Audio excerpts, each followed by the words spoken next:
Good morning. Thank you, dear band, for your good rhythm. It's a good beginning. So, are you awake?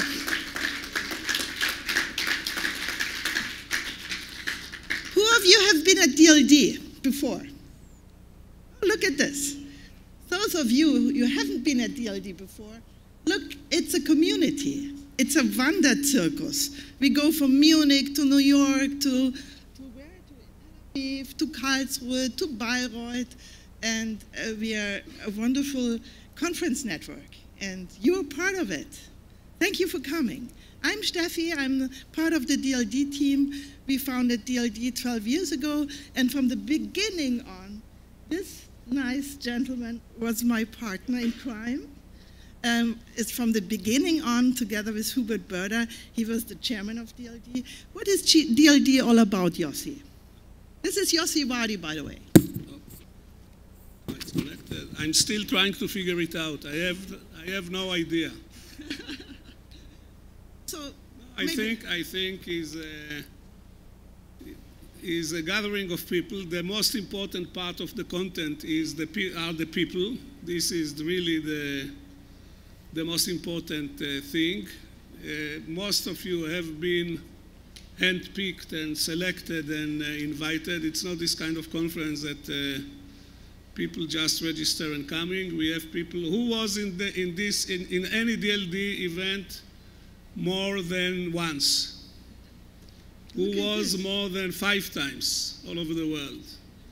And you are invited to join it. The only problem, you look to me a little bit sleepy, you know, maybe we shouldn't start it at 8:30 in the morning.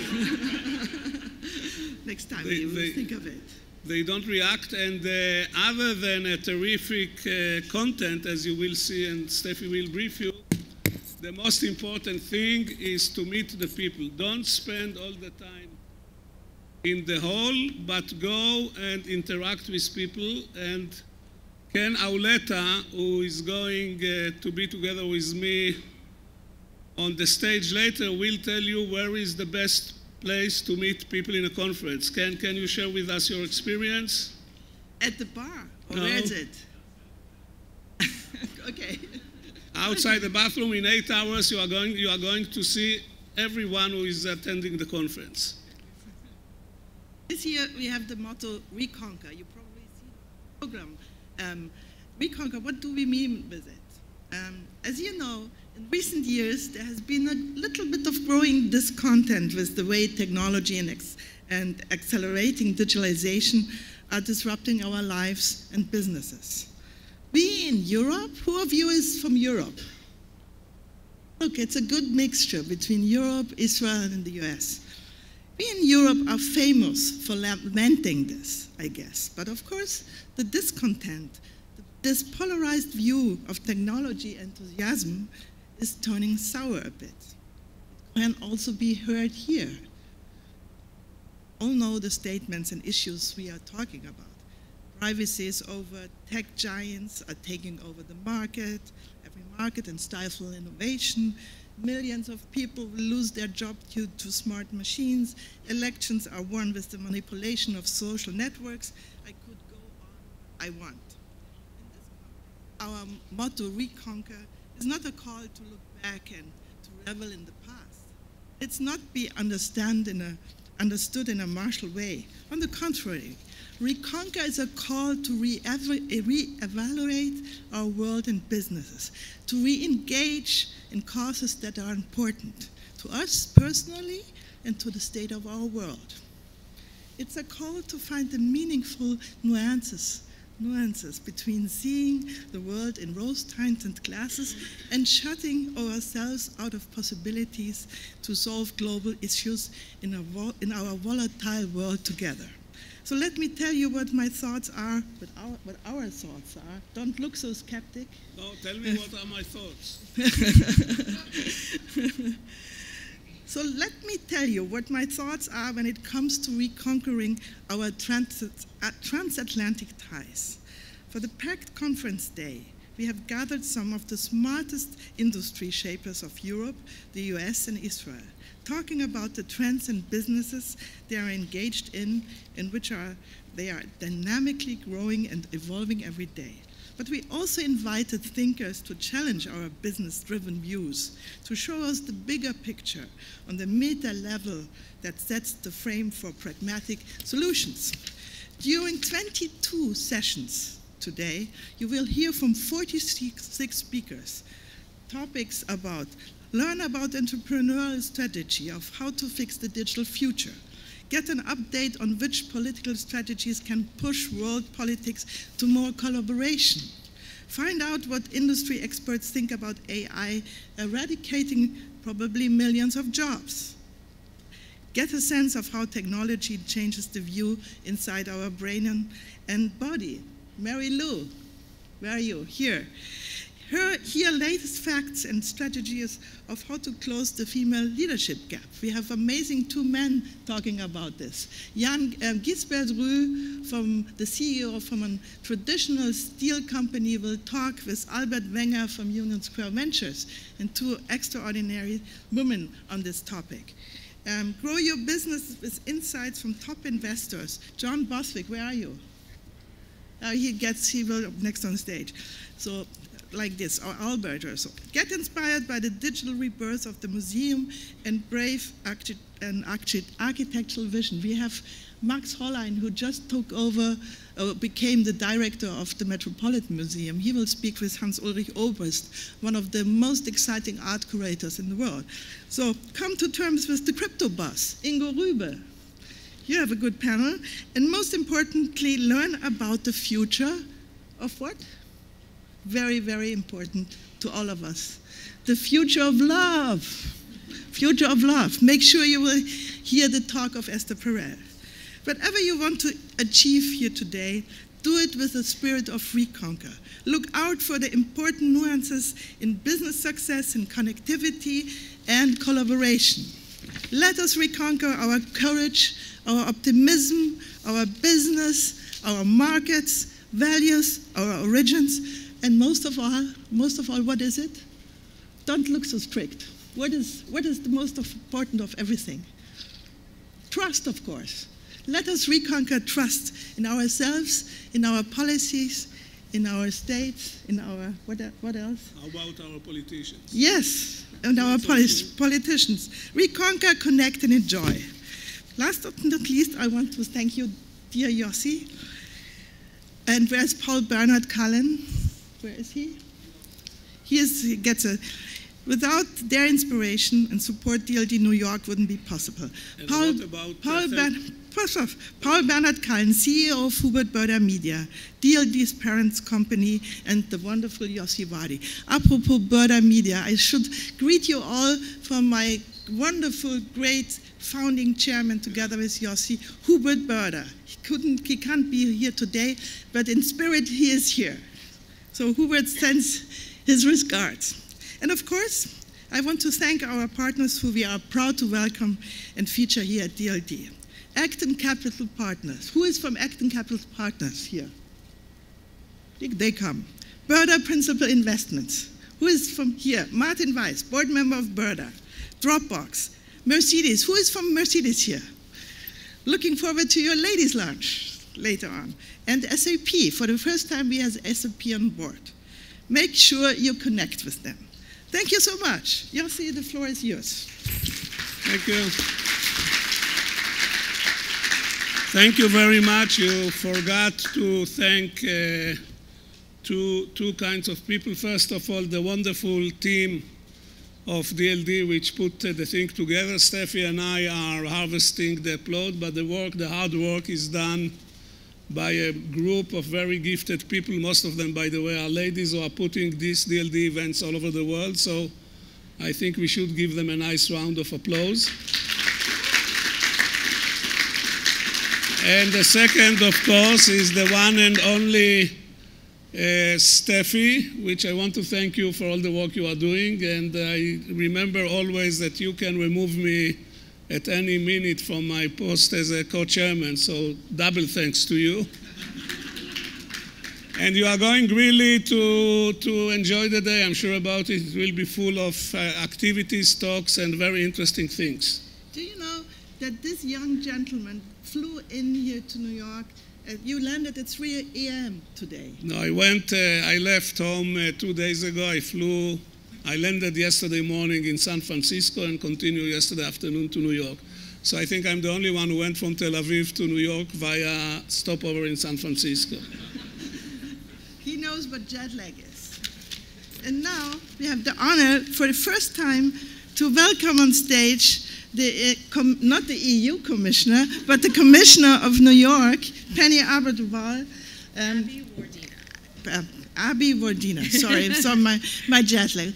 Penny. I will give my own image. Thank you, Steffi. For being my here. Pleasure. Yesterday we had a meeting in her office, a wonderful UN Plaza thing, and it was first love first sight, wasn't it? Yes, absolutely. Thank you for being here. Thank you for having me. Thank you to Steffi and Yossi, and I do have a difficult last name, but it's fitting that I'm the International Affairs Commissioner. I am Penny Abeywardena. Mayor de Blasio likes to give it an Italian spin, so however you'd like to say it, I welcome. I'm thrilled to be here this morning, so thank you so much again for having me, and to welcome you all to this great city on behalf of Mayor de Blasio. Now, you may know that New York City is a proud home to the largest diplomatic community in the world. This includes the United Nations, 193 permanent missions, 115 consulates, and over 70 trade commissions. And my office works very closely with these entities and with the immigrant communities they serve, including the international business community, which is one of the reasons I'm here with you today. You will be hearing later today from leading innovators and change makers who are bridging the gaps between businesses and sometimes continents. And like them, my office takes an innovative and very global approach to our work, one that puts into practice the concept of city diplomacy. And that's what I'd like to discuss with you today. What is city diplomacy? How do we utilize it? And how is it vital to bridging distances and supporting international businesses? For centuries, the greatest cities of the world have played a central role in economic and cultural and social development. And today, fueled by the interconnectedness of our communities, of our cultures, of our economies, of our technology, and unfortunately, the withdrawal of some of our national governments from global leadership, cities are once again on the front lines, and we are seizing the moment. More than half the world's population now live in cities, and that figure is expected to reach 2/3 by the year 2050. Recently, many cities have been coming into our own as diplomatic actors as a matter of both pragmatism and necessity, prompting local leaders to focus efforts and realize their potential on the international stage. My office has been at the forefront of doubling down on diplomacy and catalyzing other cities here and around the world to address global challenges. City diplomacy reflects the values of partnership, cooperation, and inclusion. For New York City, city diplomacy includes our expanding efforts to localize the UN Sustainable Development Goals, where we know that city participation and leadership and implementation will be essential to achieving the goals by 2030. We also dedicate resources to embracing our immigrant communities. We provide training and resources for our resident diplomats and visiting foreign officials. And we empower New York City youth with opportunities for expanding their worldview and having them become global citizens. As a city, we are proud of the fact that our proactive and constructive engagement with the international community creates jobs and leads to investment in our cities. It connects foreign markets to our exporters. It bolsters our tourism industries, allows us to benefit from the brightest international students who pay tuition in our universities. And most importantly, it celebrates diverse cultures and traditions that enrich our civic life. With so many different city agencies playing critical roles on the economic front, the Office of International Affairs, which I have the pleasure of leading, has streamlined how international business engages with the city to attract international companies to New York City. We help build relationships through trade missions, and we make sure that New York City and international entrepreneurs have all the resources and information necessary to help them succeed once they arrive in New York City. We also work to ensure that our economic growth is inclusive and good for all New Yorkers. The economy of the future must be global, but most importantly to us and the de Blasio administration, it must be inclusive. I can share a few points of pride about the New York City economy. The GDP of our metro area is over $1.3 trillion. New York City is the second largest startup ecosystem in the world. New York City startups raised over $6.8 billion in angel and venture capital in a single year. 50% of New York City small businesses are owned by foreign-born New Yorkers, and we are ranked as the #1 city in the world for women entrepreneurs. As you can see in New York City, international entrepreneurs will find a warm welcome in each of our 5 boroughs.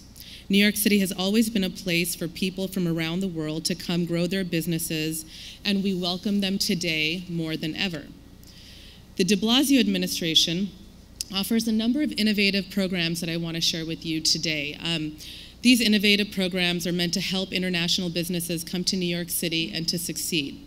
From helping getting a visa to free legal counsel on how to structure your business to affordable space in city-sponsored incubators throughout the 5 boroughs, there are programs and services for everyone. Before businesses even get here, they can benefit from a range of services. A few examples include our International Innovators initiative, called Into NYC, which helps international entrepreneurs become eligible for uncapped H-1B visas and to expand their businesses to New York City. The program connects international entrepreneurs selected through a competitive process through our City University of New York schools. And women entrepreneurs are especially encouraged and recruited to apply. New York City has fostered an incubator and co-working space network that provides low-cost space, business services, training, and networking opportunities to hundreds of startups and small businesses across a variety of sectors. Over 1,000 startup businesses have benefited from the city-supported incubator. Now, once a business arrives, makes a smart decision to come to New York City, there are many ways that we can help, and ways that we keep in the forefront our values, our city diplomacy practice, and our goals for inclusive growth. These include our Women Entrepreneurs NYC program, which connects women entrepreneurs with resources, education, and connections to thrive. We also have an immigrant business initiative, which is vital since over 3 million New Yorkers are foreign-born, and half of city businesses are owned by immigrants. As part of our ongoing commitment to serving the city's immigrant entrepreneurs, the city offers business services in Spanish, Chinese, Haitian Creole, Russian, and Korean to help these businesses.